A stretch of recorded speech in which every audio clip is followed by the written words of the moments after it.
ഈ ബെഡ്റൂം ഒരു അറ്റാച്ച്ഡ് ബാത്റൂമോട് കൂടിയ ബെഡ്റൂമാണ്. ഈ ബെഡ്റൂമിൻ്റെ ഇവിടെയുള്ള ഒരു വിശാലമായ ബാത്റൂം. അതിന് ഗ്ലാസ് പാർട്ടീഷനുണ്ട്, വെറ്റ് ആൻഡ് ഡ്രൈ തിരിച്ചിട്ടുണ്ട്. ഒരു കൺസീൽഡ് ഫ്ലഷോട് കൂടിയിട്ടുള്ള ഒരു വോൾ മൗണ്ടഡ് ക്ലോസറ്റാണ് ഇവിടെ ഉള്ളത്. ഒരു വാഷ് ബേസിനുണ്ട്, അതിനൊരു കബോർഡുണ്ട്. വളരെ മനോഹരമായ ഒരു ഹൈലൈറ്റുള്ള ഒരു ചിത്രത്തോട് കൂടിയിട്ടുള്ള ഒരു വാൾ ടൈലാണ് ഇവിടെ കൊടുത്തിരിക്കുന്നത്. അതോടൊപ്പം തന്നെ ഇവിടെ ഒരു വാക്കിംഗ് വാർഡ്രോബുണ്ട്. തൊട്ടടുത്തായിട്ടൊരു ഡ്രസ്സിംഗ് ടേബിളും ഇതിനൊരുക്കിയിട്ടുണ്ട്. വാക്കിംഗ് വാർഡ്രോബിൽ 4 ഡോറുകളും ലോഫ്റ്റും ഉണ്ട്. ഇതിനകത്ത് ധാരാളമായിട്ടുള്ള സ്റ്റോറേജ് സൗകര്യങ്ങളുമുള്ള ഒരു വാക്കിംഗ് വാർഡ്രോബും ഒരു ബാത്റൂമാണ് ഇവിടെ.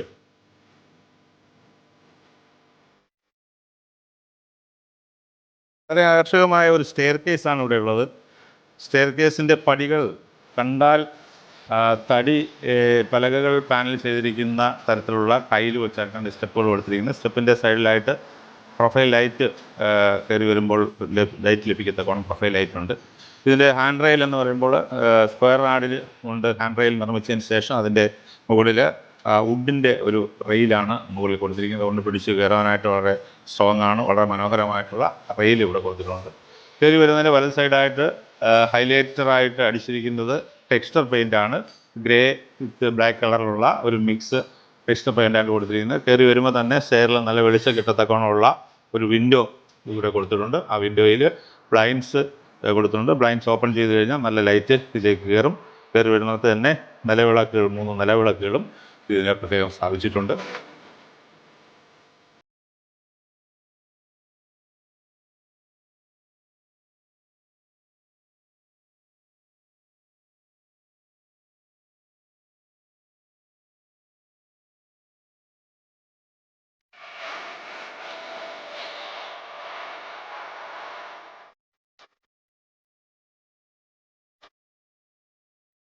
മുകളിലത്തെ നിലയിലും വളരെ വിശാലമായിട്ടുള്ള ഒരു ലിവിങ് ഏരിയ ഉണ്ട്. ഇത് ഒരു വലിയൊരു ലിവിങ് ഏരിയ. താഴെ പാർട്ടായിട്ട് തിരിച്ചിരിക്കുന്നതുകൊണ്ടാണ് അത് ചെറുതായിട്ട് തോന്നുന്നത്. ഇവിടെ വളരെ വിശാലമായിട്ടുള്ള ലിവിങ് ഏരിയ ഉണ്ട്. ഇവിടെ ബുക്ക് ഷെൽഫ് ഉണ്ട്. അതുപോലെ തന്നെ ബ്ലൈൻഡ്സ് കൊണ്ടിട്ടിട്ടുണ്ട്. നല്ല ഒരു സോഫ സെറ്റ്, ഒരു 3 സീറ്ററും 2 സിംഗിൾ സീറ്ററിൻ്റെ സോഫ സെറ്റുണ്ട്. ഇവിടെയും ഒരു TV യൂണിറ്റ് നിർമ്മിച്ചിട്ടുണ്ട്. TV വെച്ചിട്ടില്ല എന്നുള്ളതേ ഉള്ളൂ. അത്യാവശ്യത്തിന് ഇവിടെയും TV കാണാനുള്ള സൗകര്യമുണ്ട്. അതുപോലെ തന്നെ PVC-യിലുള്ള ലൂബർ ഡിസൈനിലുള്ള ഒരു വാൾ ക്ലാഡിങ് ഈ മുറിയിലും ക്രമീകരിച്ചിട്ടുണ്ട്. സ്റ്റെയർ കയറി വരുമ്പോൾ മുകളിലായിട്ട് സ്റ്റാൻലിയാർ തൂക്കിയിട്ടുണ്ട്. വളരെ കാഴ്ചയ്ക്ക് ഭംഗിയായിട്ടുള്ള സ്റ്റാൻലിയാരും അതിൻ്റെ മേളിൽ കോവ് ലൈറ്റുകളും അതുപോലെ തന്നെ സ്പോട്ട് ലൈറ്റുകളും ധാരാളമായിട്ട് കൊടുത്തിരിക്കുന്നു.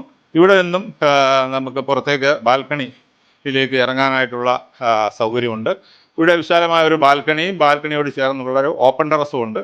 കുറച്ച് ഭാഗം മേളിൽ റൂഫ് ക്ലോസ്ഡായിട്ടുള്ള കുറച്ച് ഭാഗം ബാൽക്കണി, ബാക്കിയുള്ള ഭാഗം ഓപ്പൺ ടെറസും. ഓപ്പൺ ടെറസിൻ്റെ ചുറ്റുമായിട്ട് ഒരു ഹാൻഡ് റെയിൽ കൊടുത്തിട്ടുണ്ട്. ഹാൻഡ് റെയിലിൻ്റെ ടോപ്പെല്ലാം വുഡ് വെച്ച് പാനൽ ചെയ്തിരിക്കുകയാണ്. ബാക്കിയുള്ളതെല്ലാം സ്ക്വയർ പൈപ്പായിട്ട് സ്ക്വയർ റാഡ് കൊടുത്തിട്ടുണ്ട്.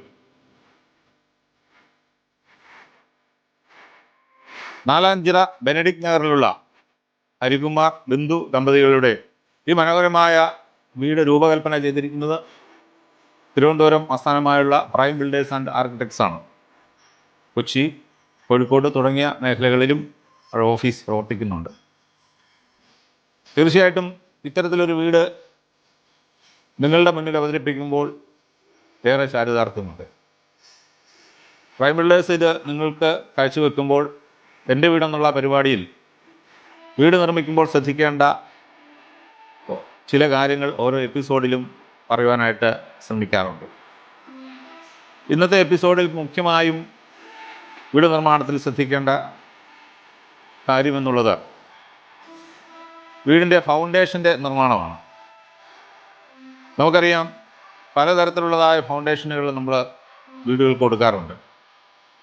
2-3 നില മാത്രമുള്ള ഒരു വീട് നിർമ്മിക്കുമ്പോൾ അത് കരഭൂമിയാണെങ്കിൽ, അതിൽ കട്ടിയുള്ള തറയാണെങ്കിൽ, കട്ടിയുള്ള മണ്ണുള്ള സ്ഥലമാണെങ്കിൽ നോർമൽ നമുക്ക് കരിങ്കല്ല് കൊണ്ടുള്ള ഫൗണ്ടേഷൻ മതിയാകും.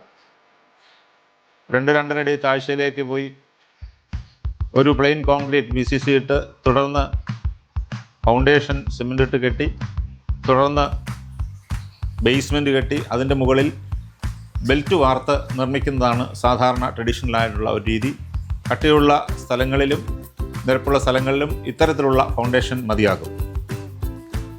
എന്നാൽ നമ്മൾ വലിയ കുന്നൊക്കെ ഇടിച്ച് തട്ടുതട്ടായി പ്ലോട്ടുകൾ തിരിക്കുമ്പോൾ അവിടെ നമുക്ക് അന്നേരം ഇടിച്ചിട്ട ലൂസ് മണ്ണായിരിക്കും ഉള്ളത്. ആ മണ്ണിൽ നമ്മൾ ഫൗണ്ടേഷൻ ചെയ്യുമ്പോൾ നേരത്തെ പറഞ്ഞതുപോലുള്ള കരിങ്കൽ ഫൗണ്ടേഷൻ പ്രാപ്യമല്ല. അവിടെ ഏത് താഴ്ചയിലേക്കാണോ അതിൻ്റെ നാച്ചുറൽ സോയിലിൻ്റെ കട്ടി എത്തുന്നത് അവിടെ വരെ പോകത്തക്കണമുള്ള പ്ലിന്ത് ബീമുകൾ, അതായത് പില്ലറും ബീമും ചെയ്തുകൊണ്ട് അതിൽ ചെയ്യുന്നതായിരിക്കും ഏറ്റവും നല്ലതും ഏറ്റവും സ്ട്രോങ് ആയിട്ടുള്ളതും. അതുകൊണ്ട് ഇടിച്ചിട്ട മണ്ണുള്ള സ്ഥലങ്ങളിലും ലൂസ് മണ്ണുള്ള സ്ഥലങ്ങളിലും പ്ലിന്ത് ബീമിൽ നിർമ്മാണം ചെയ്യുന്ന ഫൗണ്ടേഷനായിരിക്കും ഉചിതം. എന്നാൽ വയൽ പോലുള്ള സ്ഥലങ്ങളിൽ, ചതുപ്പ് പോലുള്ള സ്ഥലങ്ങളിൽ നമ്മൾ ചെയ്യുമ്പോൾ ഫൗണ്ടേഷൻ നമുക്ക് ഉറപ്പായിരിക്കണം. അതിന് പ്ലിന്ത് ബീം അനിവാര്യമാണ്. പ്ലിന്ത് ബീമിന് മുമ്പായിട്ട് 2 ഓപ്ഷനാണ് നമുക്ക് അത്തരത്തിലുള്ള സ്ഥലത്തുള്ളത്. സോയിൽ ടെസ്റ്റ് നടത്തി സോയിൽ ടെസ്റ്റിൽ എത്ര താഴ്ചയിലാണ് കട്ടിത്തറ എന്നുള്ളത് നോക്കിയിട്ട് പൈൽ ഫൗണ്ടേഷൻ ചെയ്യുന്നത് ഉചിതമായിരിക്കും. എന്നാൽ നമുക്ക് 1-2 നിലയുള്ള വീട് നിർമ്മിക്കുകയാണെങ്കിൽ റിംഗ് ഫൗണ്ടേഷൻ എന്ന് പറയുന്ന ഒരു പ്രത്യേക രീതി അവലംബിക്കാവുന്നതാണ്. 10-12 ഉറകൾ, റിങ്ങുകൾ ഇറക്കി അതിൽ കോറി വേസ്റ്റ് ഫില്ല് ചെയ്ത് കോൺക്രീറ്റ് സെറ്റ് ചെയ്ത് അതിൽ നിന്നും പ്ലിന്ത് ബീമിൻ്റെ ഫൂട്ടിങ് ആരംഭിക്കുന്നത് നന്നായിരിക്കും. അത് അല്പം കൂടെ ചിലവ് കുറവാണ്. എന്നാൽ ഏറ്റവും സ്ട്രോങ് ആയി വരുന്നത് പൈൽ ഫൗണ്ടേഷൻ കൊടുക്കുന്നതായിരിക്കും. പൈൽ ഫൗണ്ടേഷൻ്റെ മുകളിലായിട്ട് പൈൽ ക്യാപ്പും പൈൽ ക്യാപ്പിൻ്റെ മുകളിലായിട്ട് പ്ലിന്ത് ബീമും കൊടുത്തിട്ടുള്ള ഫൗണ്ടേഷനും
നമസ്കാരം.